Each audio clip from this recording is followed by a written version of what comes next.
In the finale, Ye Li gave birth to Mo Xiu Yao's child, but her illness grew worse. Mo Xiu Yao knew that Ye Li's heart had never truly left Lishan, so he brought her back there. At Lishan, Ye Li saw Qingshuang, the dean, and the others again. At last, all of her memories returned, and she finally said goodbye to the people she had lost. It turned out that the plague at Lishan years ago had been caused by Qin Zheng and Marquis Muyang. The two of them had conspired to release sick monkeys into Lishan, which led to the outbreak of the plague. The Empress Dowager had only gone mad because she had been forced into a desperate situation. But the plague that spread through Lishan also caused the dean and the others to become infected not long afterward. To save everyone, Ye Li ran down the mountain to seek help, but she was stopped. She could only watch helplessly as the dean and Qingshuang died right in front of her. At that moment, Ye Li lost all meaning in living. She dug a grave for herself there and, from that day on, became trapped by her inner demons. Living alone in Lishan like that was truly heartbreaking. There were 4 details in the drama that many people may not have noticed. The first detail was Ye Li driving away the monkeys, which also symbolized her trying to drive away the plague. In Ye Li's heart, if that group of monkeys had never existed, Qingshuang, who had not even reached the age of adulthood, would not have died.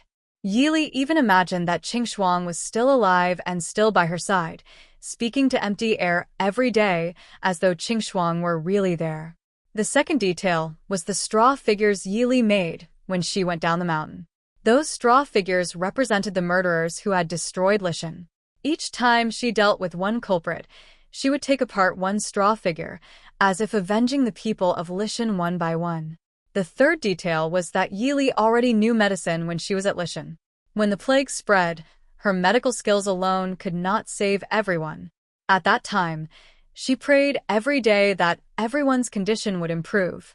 The fourth detail was when Ye Li fell from the cliff and Master Zhu came to save her. That was also part of her illusion. The one bitten by the snake was actually Ye Li, which was why she fainted. Ye Li herself had always known swordsmanship. Her hands were covered with calluses left behind from years of sword training. Mo Xiu Yao had more or less noticed this as well. Ye Li cured Mo Xiu Yao's legs, and Mo Xiu Yao took the initiative to kiss her. Their feelings warmed after that. Once Mo Xiu Yao's legs recovered, he returned to the battlefield and won many victories. When he came back, the first person he looked for was Ye Li. It was also then that the two of them consummated their marriage and later had a child. But Ye Li's illness became more and more serious. Mo Jing Li also imprisoned Ye Li after failing to obtain her. He set a fire, wanting to die together with Ye Li, and he revealed who the culprits behind Lishan's destruction were. After Ye Li learned the truth, she chose to divorce Mo Xiu Yao so she would not become a burden to him. After losing Ye Li, Mo Xiu Yao became hollow and lost. At that time, Ye Li had already left in a carriage, waiting for Marquis Muyang to deliver himself to her. Then she killed Marquis Muyang with a single strike. After taking revenge, Ye Li withdrew from the world. Mo Xiu Yao eventually found her. By then, his hair had already turned white with age, but he did not want to miss Ye Li again. He knew that Ye Li's inner demons were too deep, so he brought her back to Lishan and made her remember everything. At last, Ye Li accepted the deaths of the dean and Qingshuang and finally said goodbye to everyone. Qin Zheng later tried to join forces with Mo Jing Li in rebellion, but Ye Li and Mo Xiu Yao worked together and captured Mo Jing Li. Qin Zheng also received her retribution and died miserably in prison. After Ye Li fell from the cliff, her conversation with Mo Jing Li revealed that Mo Jing Li was the true culprit behind the Lishan tragedy, while Qin Zheng was the hidden mastermind behind everything. 8 years ago, Empress Dowager Guijin truly had the ambition to become emperor, but the entire Lishan Academy opposed her. Her teacher, Su Qingshan, opposed her most strongly. The late emperor knew that he was gravely ill. He also knew that everyone around him was Guijin's spy. The entire palace had been surrounded by her influence like an iron barrel, leaving the late emperor's trusted aides and the officials who supported the former crown prince unable to get close. To stop Guijin from seizing power, Su Qingyan sent Mo Jing Li, who had been recuperating at Lishan Academy, down the mountain and back to the court to find Du Qua and the others. Unfortunately, on the way, the escort group was caught by Marquis Muyang's men. The 18 disciples arranged by Dean Su were accused of holding the prince hostage. To survive, Mo Jing Li chose to remain silent. As a result, all 18 of Dean Su's disciples were executed on the spot, and not a single one survived. Later, Qin Zheng tried to draw Mo Jing Li to her side.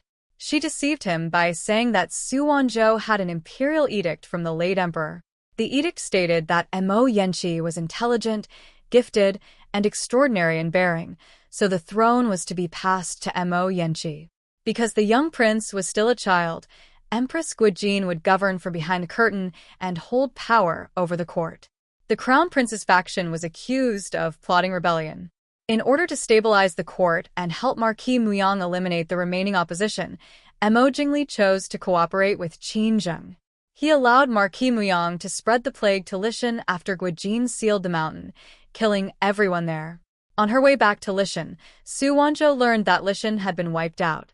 She lost her mind from grief and was murdered by Qin Zheng's hidden guards. Fortunately, Ye Li had gone out to gather herbs and was trapped by the heavy snow, allowing her to escape disaster. After that, to prevent the Empress Dowager from wiping him out completely, Mo Jing Li pretended to be obsessed with opera and women. In secret, however, he plotted with Qin Zheng on how to seize power. When Yuan Fong, the military governor of Huaishi, found evidence that Marquis Muyang had colluded with enemies and smuggled military weapons, he prepared to present the evidence to the young emperor and use it to bring Marquis Muyang down.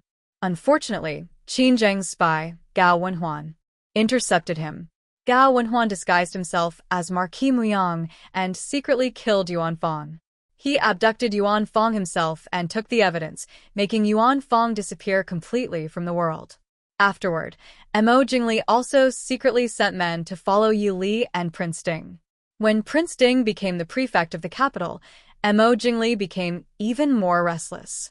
First, because his childhood sweetheart Ye Li might already have fallen in love with Prince Ding, and he could not accept that.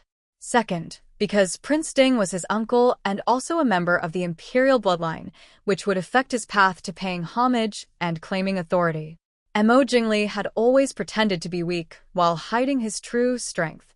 On the surface, he seemed to be a pawn of Marquis Muyang and Qin Zheng, but in truth, he was the real chess player. Power has always been a double-edged sword. It can stabilize a nation, but it can also blind people with greed and make them lose themselves in desire.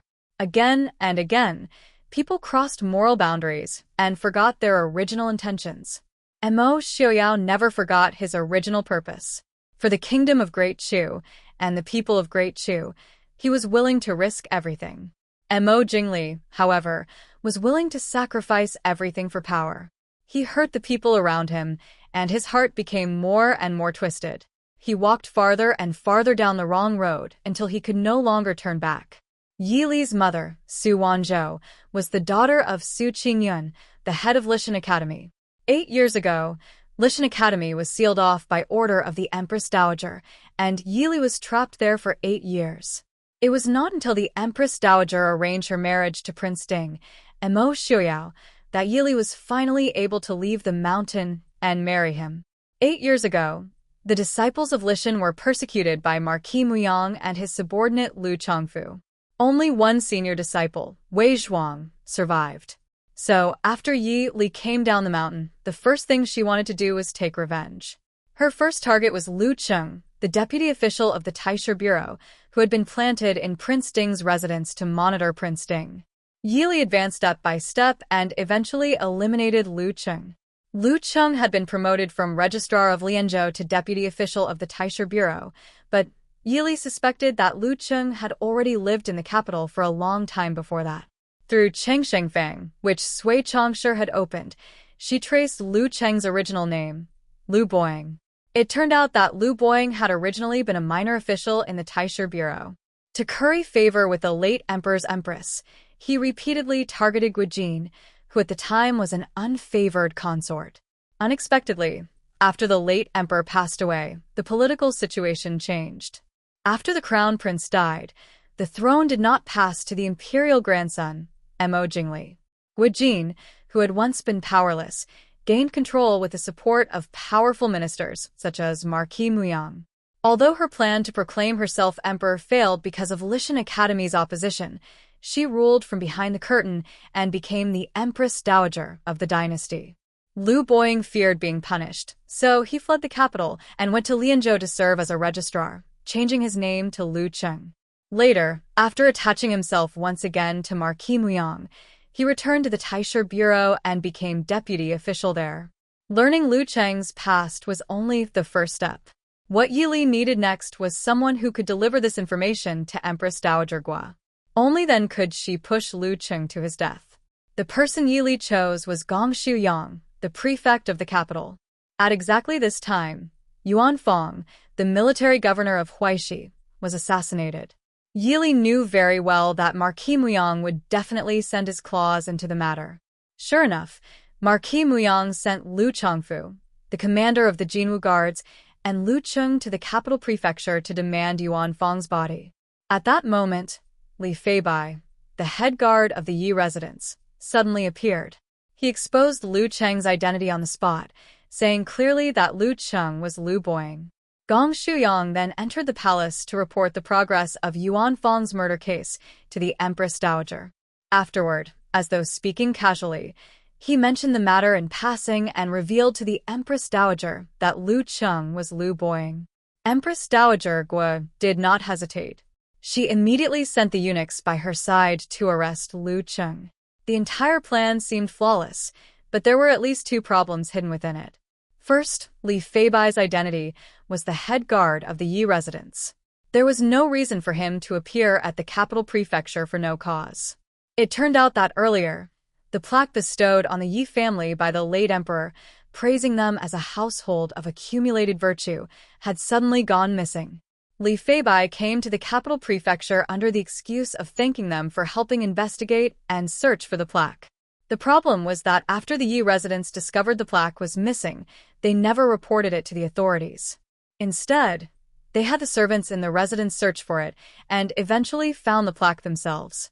The Yi residents would certainly not have reported the matter immediately. The reason was simple. On one hand, the Yi family did not want outsiders to know about it. On the other hand, the plaque was very large.